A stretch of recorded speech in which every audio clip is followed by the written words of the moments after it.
Voilà. Bon, on va commencer au début, monsieur Bertrand. À quelle année vous êtes arrivé à Sauve, tout cela? Je suis arrivé à Sauve le 1er mars 70. 70. Voilà. Comme gendarme? Comme gendarme à la brigade de Sauve. Voilà.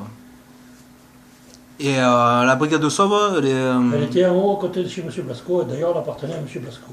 à Blasco. Et combien vous étiez de... On était 5 gendarmes. 5 gendarmes. Et vous rôdiez qu'à Sauve? Ah non, dans tout le canton. Dans tout le canton? 9 communes. 9 communes. Et Et arrestations? Et on surveillait les 9 communes. Et il y a eu des arrestations, vous avez arrêté des gens ou... Ah, ben oui, on était là pour surveiller. Hein. Si tu surveilles bien, tu n'as pas de gens qui viennent voler, parce qu'ils ont peur de toi. Ils avaient peur de nous, maintenant non. Mais avant, oui. Tu vois, quand tu surveilles bien. La surveillance, c'est le truc principal.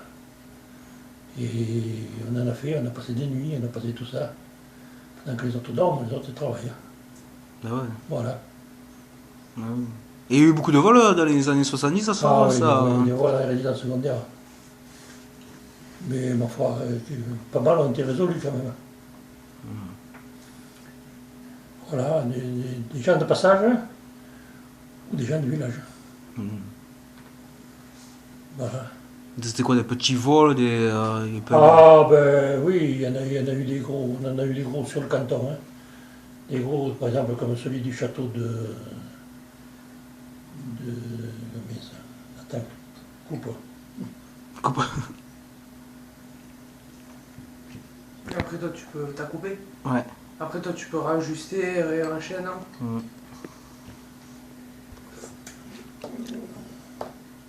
Ah putain, il ne me reviendra pas.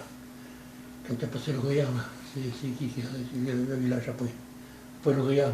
Canal. Non, quand tu montes au rendez-vous de chasse là. La Rouvière. Comme, pas Rouvière non plus. Ah putain, Pêche-Redon. Pêche-Redon. Voilà. Donc un gros de meubles dans le château. Et avec l'aide de Madame Cuche, on a réussi à arrêter les intéressés. Voilà. Et à quelle année vous êtes rentré à la mairie, monsieur Bertrand? Je suis rentré à la mairie le 1er juillet 81. Je prends ma retraite, j'ai quitté le samedi la gendarmerie et j'ai repris le lundi la mairie comme garde municipale. Pour monsieur Meillac. Pour M. Meillac, Voilà. avec M. Meillac. Okay. Et c'est bien passé, monsieur Meillac? C'était, Ah oui, toujours, super. J'ai jamais eu de problème à la mairie, moi. Ah oui? Non, jamais. Ah oui? Il était à la porte gauche, je sais pas. C'est bien ça. J'ai jamais eu de problème à la mairie de 81. Donc M. Meillac, les maires se sont succédés et jamais de problème. Même avec M. Pradi, que ce soit M. Labat, n'importe, sans aucun problème. C'est bien ça. Et alors, vous m'avez dit à la retraite, c'était en 81? 1er juillet 81. 1er juillet 81, à la retraite. Voilà, le gendarme. Le gendarme.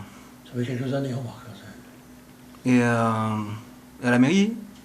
À la mairie, j'ai fait 15 ans et 8 mois. 15 ans et 8 mois. Ok. Ah oui. Pour toucher la deuxième retraite, il fallait faire plus de 15 ans. Et pour la gendarmerie, il fallait partir à moins de 23 ans. Moins de 23 ans. La gendarmerie. Moins de 25 ans. Moins de 25 ans. Voilà. C'est bien ça. Et je voulais savoir, monsieur Bertrand, vous savez, en bas là, où il y avait la maison de Marc Mazoret.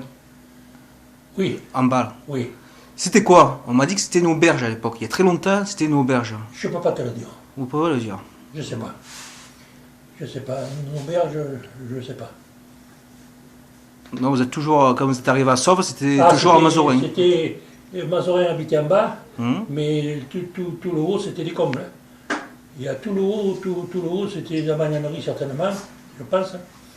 Mais tout le haut, c'était les combles. Okay. Et derrière, il y avait des jardins derrière. Il faisait des jardins. Et tous ces aigus, parce qu'ils cultivaient derrière. Ah ouais, il faisait du jardin, ouais. Et tout cela, il faisait quoi? Il vendait au marché après tous ces légumes là?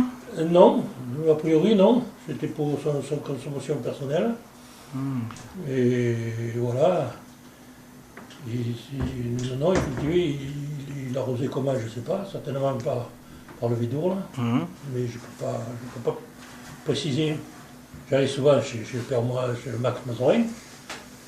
On y allait souvent, on rentrait souvent chez les uns chez les autres pour dire bonjour, pour voir si ça allait, s'ils avaient besoin de rien, etc. Quoi. C'était notre boulot, ça. Et son café à Mazorin, ça durait longtemps, son café ou... Son café. Vous tenez un café, non, monsieur Mazorin, non? Monsieur Mazorin? Mazorin, non? Il n'y avait pas un café? Ah non. Non, c'est pas lui. Moi, j'ai jamais vu de café. J'ai jamais vu de café. Depuis 70, il n'y a pas eu de café. Non. Ok. Vous avez connu alors le café de la gare? Le café de la gare, vous l'avez connu? Ce qui est en bas à la Vavre. Le café de la gare. Oui, il y avait le cinéma. Non, à mon arrivée. Ah, vous n'avez pas connu? J'ai connu Marcon, M. Marcon, qui habitait. Et ça et son épouse, tous les deux, je les ai bien connus. Puis j'ai connu les autres d'après, c'est-à-dire Jacquet et compagnie, là. Voilà, mais j'ai pas vu fonctionner, c'est par entendre, par oui dire, que je savais que là, ils faisaient des... Puis des gens, ils disaient le bal.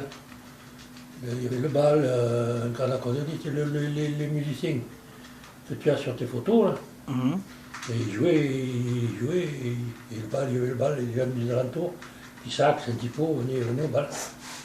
Ok. Voilà.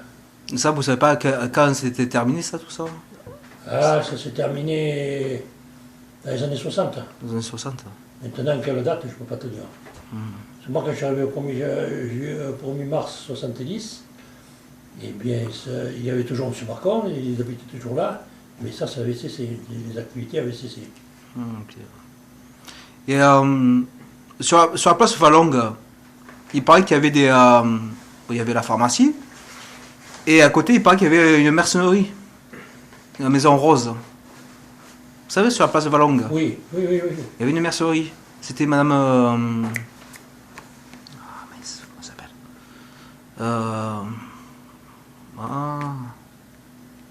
Madame... Qui veut, avec son mari buvait. Ouais, je pense, qu'il y avait la mercerie. Non, c'était un magasin de vêtements, Vêtements. une succursale, si tu préfères, de Blasco. Blasco. Parce qu'après, ils ont tout acheté. Et c'était une succursale, ils avaient des vêtements de Blasco. Des vêtements, des t-shirts, c'était ce qu'ils faisaient, là, ce qu'ils fabriquaient, quoi.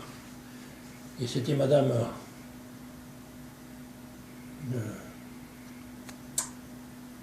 qui habite à la montée, sur la route Saint-Hippo, là, un peu plus haut, là, elle a une maison.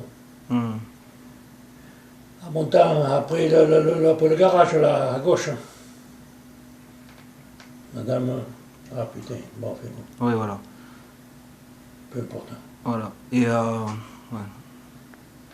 Là, ça a tenu pareil, pas longtemps, ça. Oh, ça a tenu assez longtemps, hein. Ah oui. Ça a tenu assez longtemps, elle ouvrait toute la semaine, hein.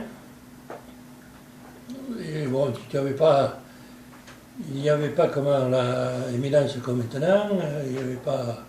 L'éminence ne vendait pas au public. Oui. Donc, eux, ils ont fait ça, ils ont vendu de la marchandise, là, sur ce petit magasin. Et quand vous êtes arrivé à Sauve, monsieur Bertrand, vous avez connu les usines ou pas? Vous avez... Ah oui, je Ah oui. connais l'éminence. L'éminence. 400 personnes, hein, qui travaillaient. Parce qu'avec les rotations de cars qui conduisaient les gens à leur domicile, hein. Il y avait 3 ou 4 cars, là. Ils transportaient le personnel, ils allaient les chercher le matin. Qui s'est trouvé sur la route de Saint-Hippo. Sur la route de Saint-Hippo, en face à la gendarmerie. Face à la gendarmerie, ouais. Voilà, ah oui, 400 personnes. Hein. Ah oui, quand même. Mais il y avait plusieurs usines, il y avait Sabi, il y avait Boussuge, hein. Il y avait encore là, c'était des usines qui tournaient, ça. Hein. Boussuge, il faisait de la belle marchandise, il faisait surtout quelque chose de particulier, c'était les tutus pour les danseuses. Ah oui. Oui. C'était spécialisé là-dedans, et c'est bien. Et